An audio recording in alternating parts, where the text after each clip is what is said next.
목회자 수양회 좀 다녀왔고요.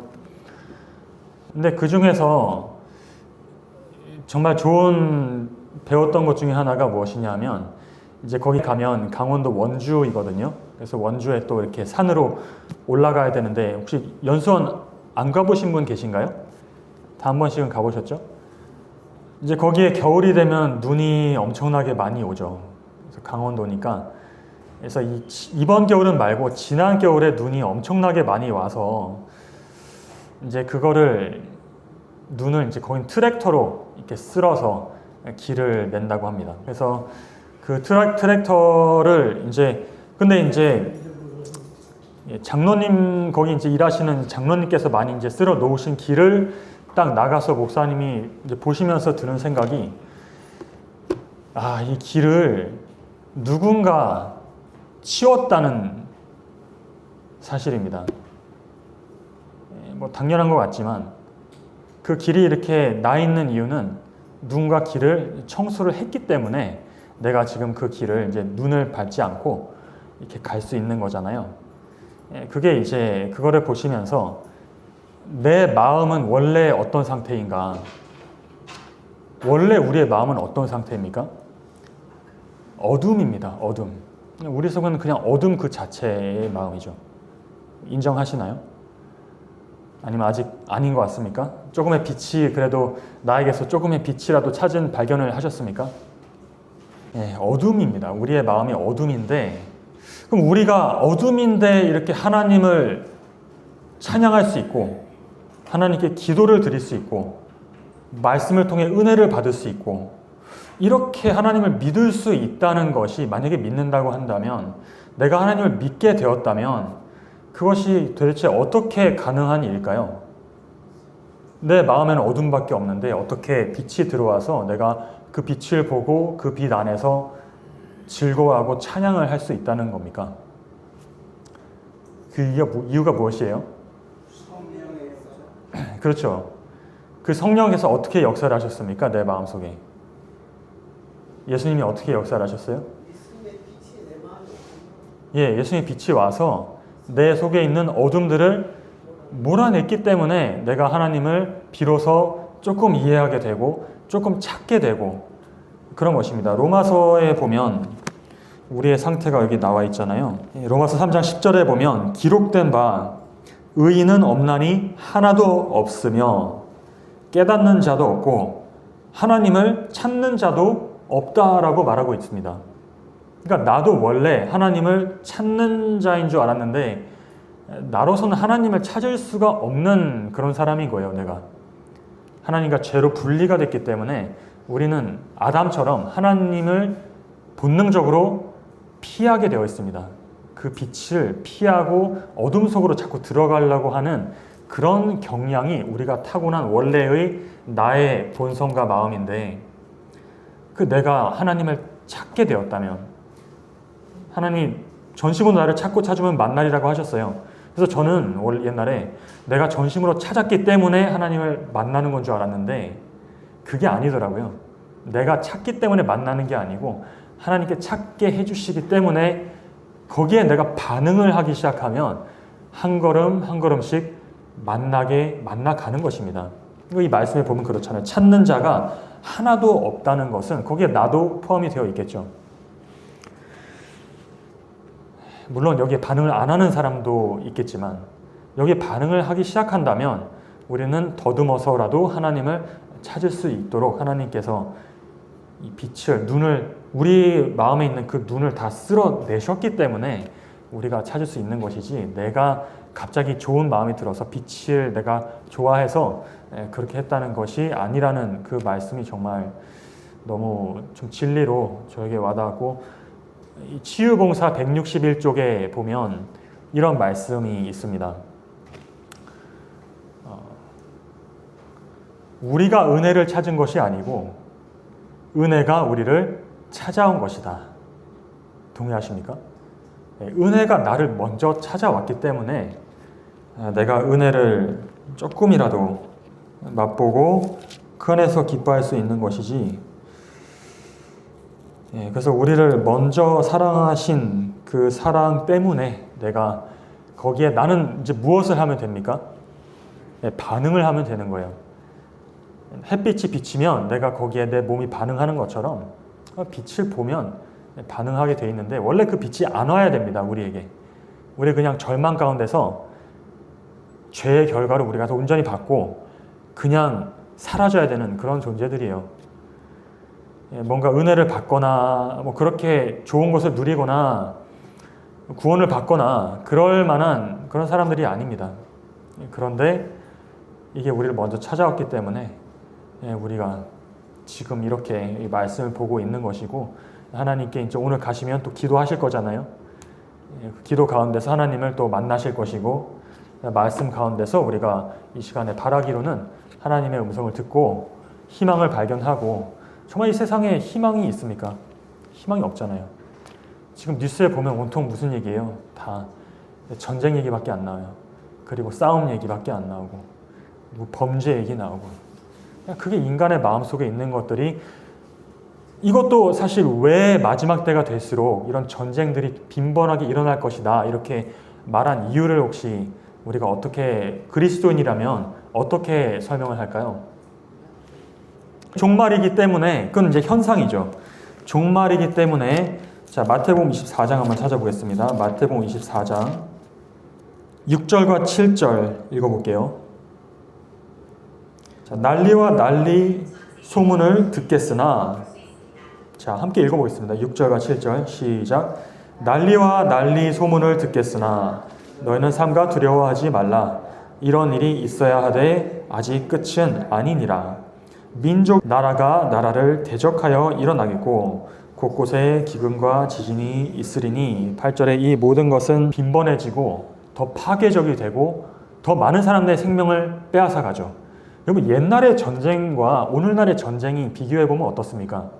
어떤 게 더 치명적이고 우리에게 위협을 가하나요?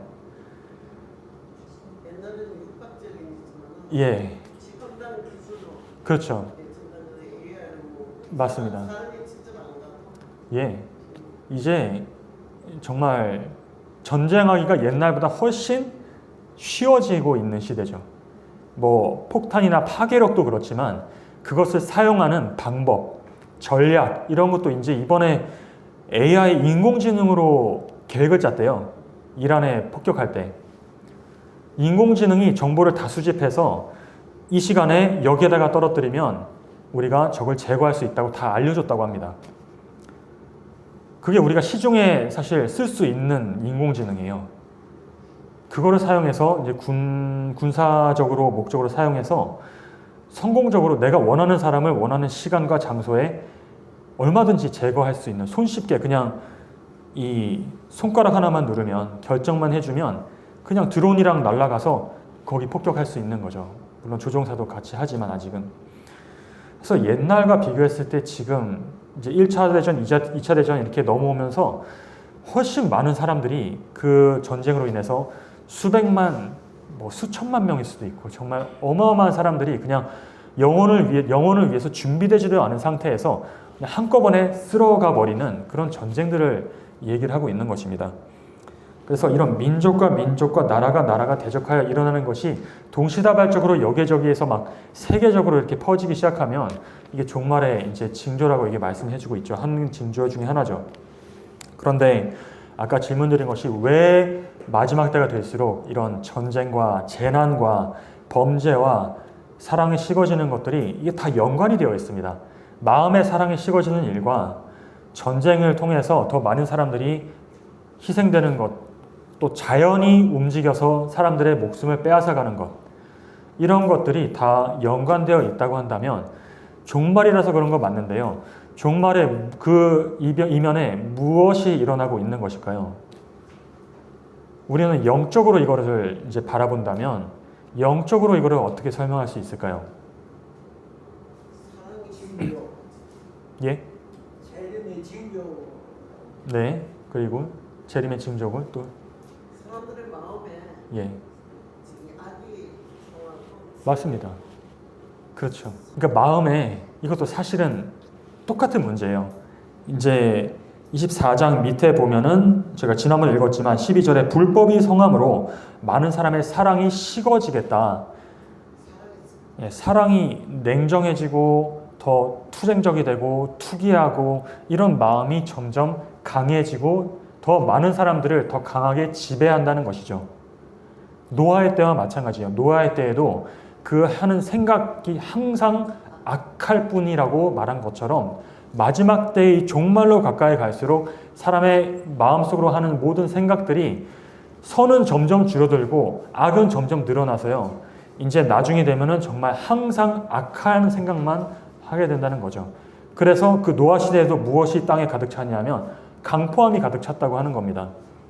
이 전쟁과 비슷하죠. 마지막 때에 난리와 난리, 전쟁, 나라와 나라가 서로 대적하여 일어나는 것이 강포함이 이 땅에 점점 차게 되는 그 강포의 잔이 있다면 그 잔이 점점 차서 넘치게 되기까지 이제 차오르는 것입니다.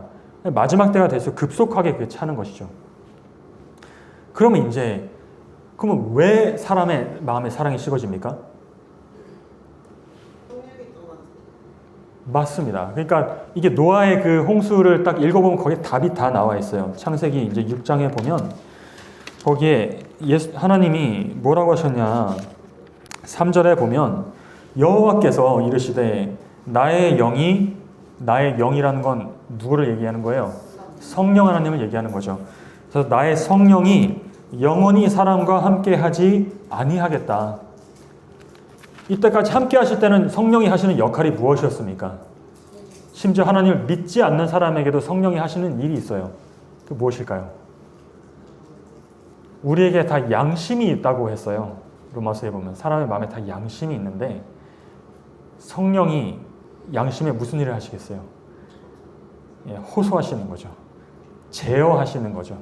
죄악으로 완전히 넘어가지 않도록. 근데 사실 영적으로 바라보면 이건 이제 우리가 느낄 수 있는 것이겠지만 우리는 선악의 대쟁투를 본다면 사람의 마음을 누가 지배하려고 합니까?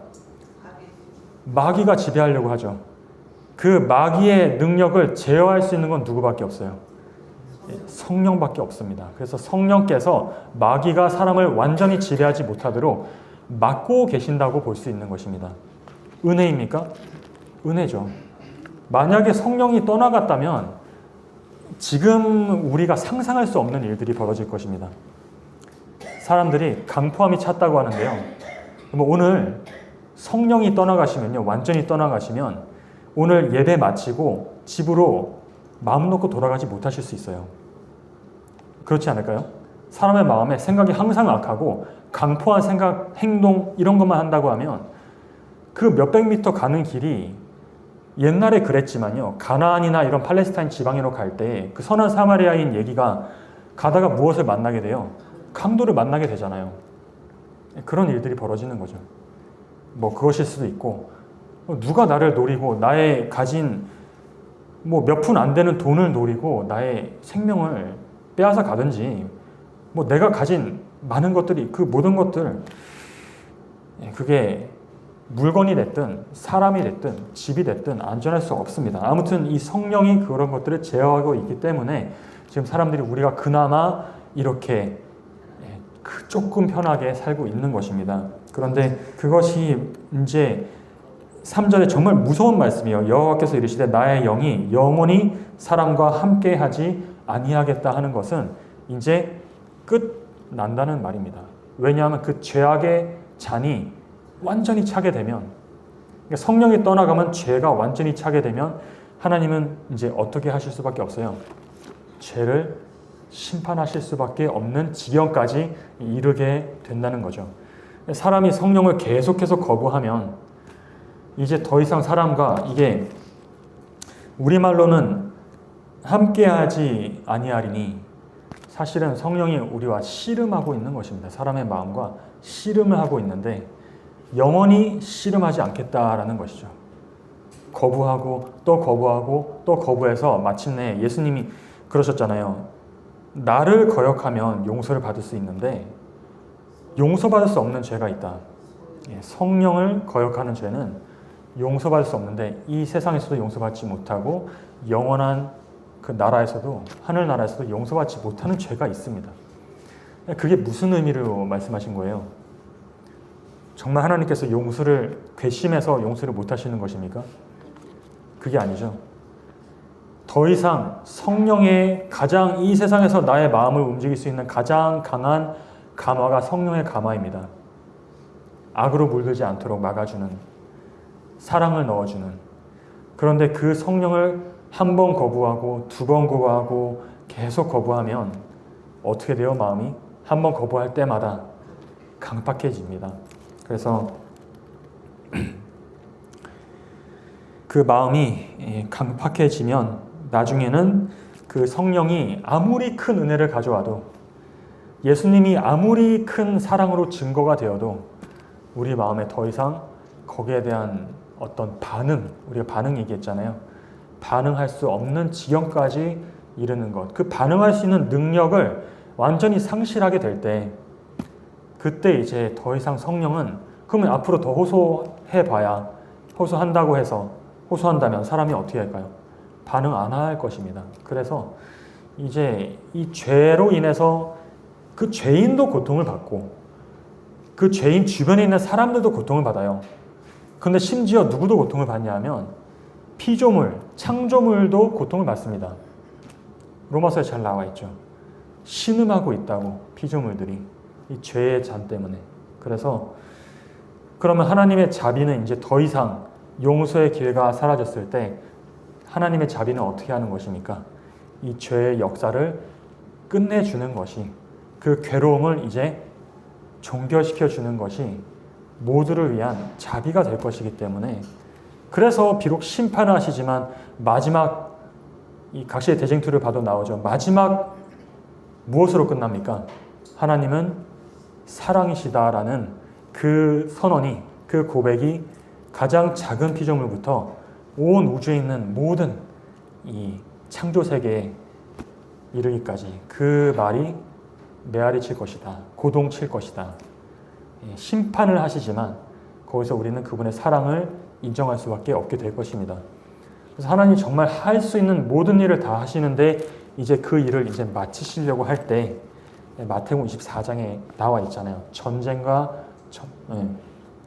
민족이 민족을, 나라가 나라를 대적하여 일어나겠고 곳곳에 기근과 지진이 있으리니 이 모든 것은 재난의 시작이다. 이렇게 말씀합니다. 그래서 저희가 진짜 이 뉴스를, 지난 일주일 사이에 전쟁이 하나 새로 터졌잖아요. 중동에서. 진짜 터질까 하던 것이 마침내 터졌어요. 가장 이 세계에 화약고가 몇 곳이 있는데, 큰 화약고가 몇 곳이 있어요. 나머지 곳 장소들은 작은 분쟁들이 끊임없이 일어나는 곳들이 있습니다. 아프리카에도 있고, 뭐 여기저기 그 중앙, 아시아 그쪽에도 있고, 작은 분쟁들이 곳곳에 있는데, 정말 한 번 터지면 걷잡을 수 없이 큰 산불이 날 수 있는 곳들이 몇 곳이 있는데, 그곳 중에 하나가 이제 지금 이번에 터진 그 이란입니다. 중동의 이란이고, 이라크 언제였죠? 20년쯤 전이었죠? 이라크 했고, 이란 했고. 그래서 이란에서 또 주변의 나라들에 미사일을 보냈잖아요. 옆에 뭐 사우디아라비아, 아랍에미리트 뭐 이런 나라들에 우리는 가만히 있는데 갑자기 미사일이 어느 날 날라온 거예요. 그렇게 이제 분쟁의 불씨가 또 이렇게 이제 이스라엘 그쪽에서 막 계속 분쟁을 하는, 그게 좀 사그러드는가 싶더니 이란으로 옮겨 붙은 거죠. 또 여기에서 또 터지고. 그런데 우리나라는 안전합니까? 세계에서 가장 위험한 화약고 중에 하나가 몇 손 꼽는 곳이 있는데 그 중에 하나가 우리나라잖아요. 하필이면은. 우리나라, 북한. 벌써 핵무기도 개발했잖아요, 이제.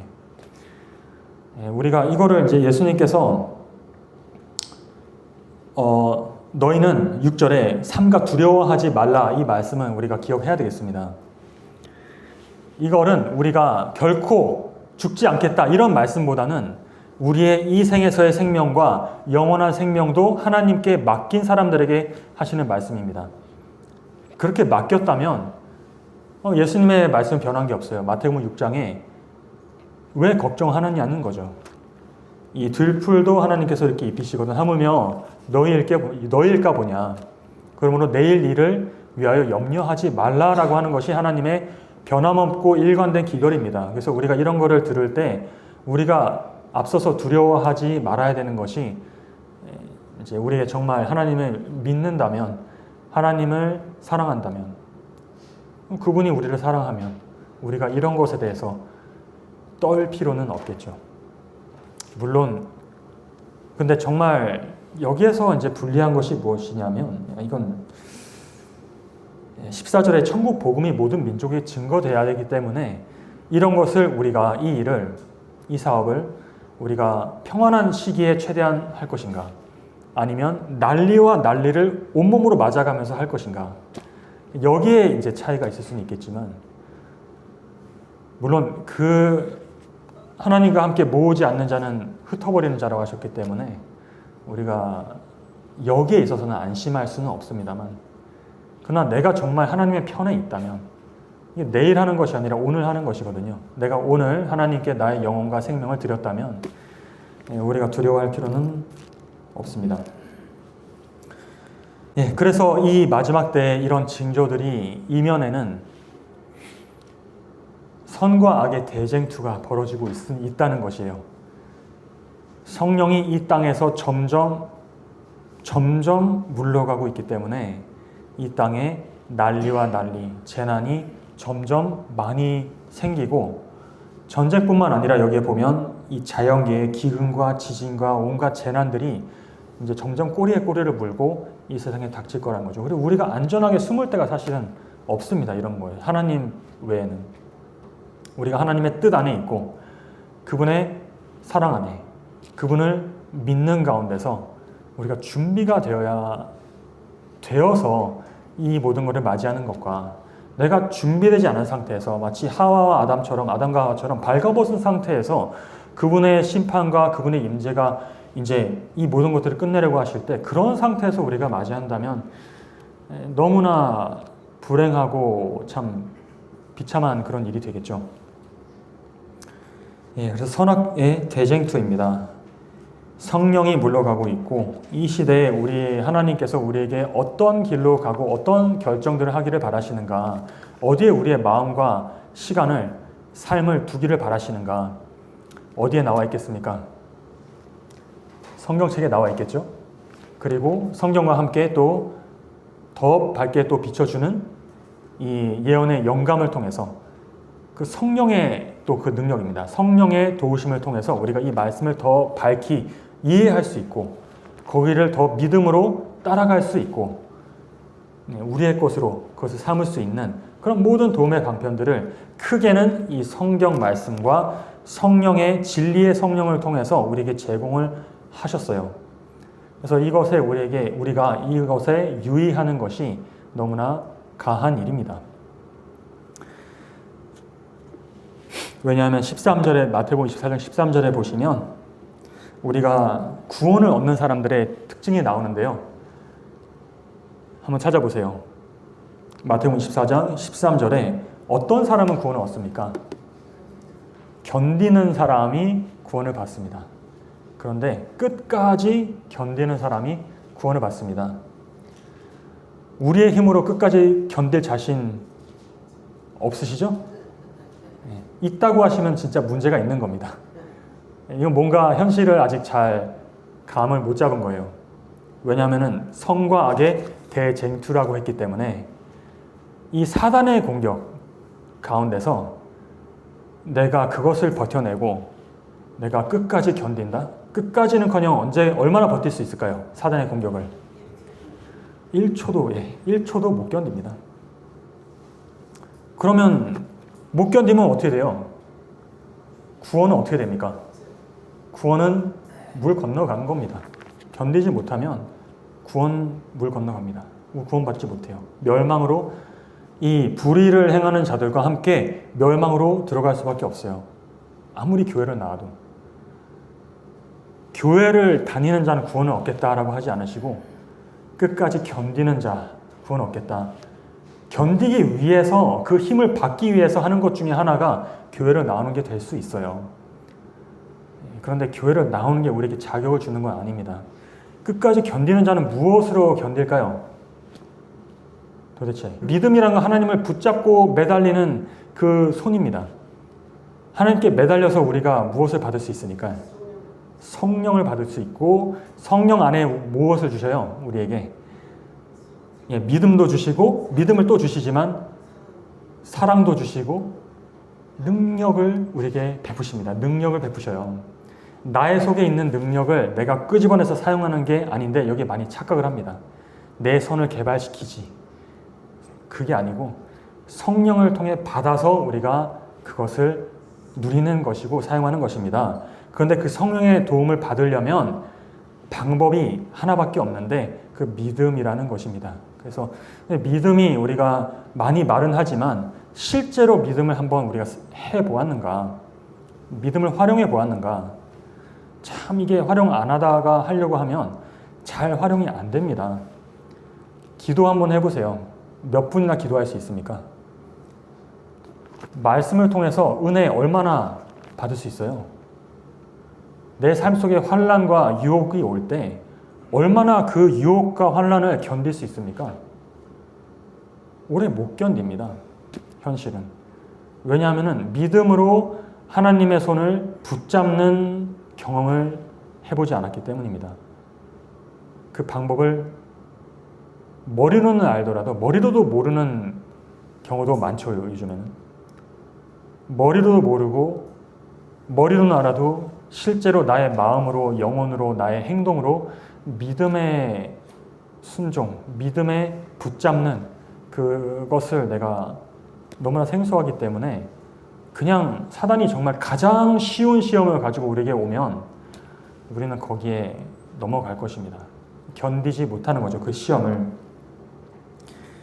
그래서 우리가 준비할 수 있을 때 지금이 얼마나 시간이 남았는지 우리는 모릅니다만 나에게 주어진 건 하루예요. 하루. 내일 일을 내가 알지 못하고 오늘 주어진 이 은혜의 기간에 내가 하나님을 붙잡으려고 내가 하나님께서 찾게 하신다면 거기에 반응을 하셔야 됩니다. 이제 분명히 예수님은 우리에게 두려워하지 말라고 하셨어요. 그런데 그냥 아무 준비 안 된 상태로 두려워하지 말라가 아닙니다. 그거는 진짜 무모한 것입니다. 내가 할 수 있는 준비를 갖추지 않은 상태로 예수님이 두려워하지 말라고 하셨다 하니까 그냥 노래 부르면서 잘 지나가겠지. 이거는 참 큰 착각이죠. 너무나 무모한 것이고. 하나님은 우리가 두려워하지 않을 수 있는 조건이 우리가 준비된 사람들에게 얘기하시는 것이지 준비 안 된 상태에서 우리가 두려워하지 말라? 그거는 아닙니다. 그래서 우리가 준비하기 위해서 한번 이 말씀을 꼭 좀 같이 우리가 읽고 나누고 이제 그 안에서 좀 우리의 믿음이 새롭게 자라서 하나님을 붙드는 우리의 믿음이 좀 강해질 수 있도록 우리가 끝까지 견디는 그런 힘을 받을 수 있도록 저희 모두 준비되는 성도님 되기를 바라면서 말씀 마치겠습니다.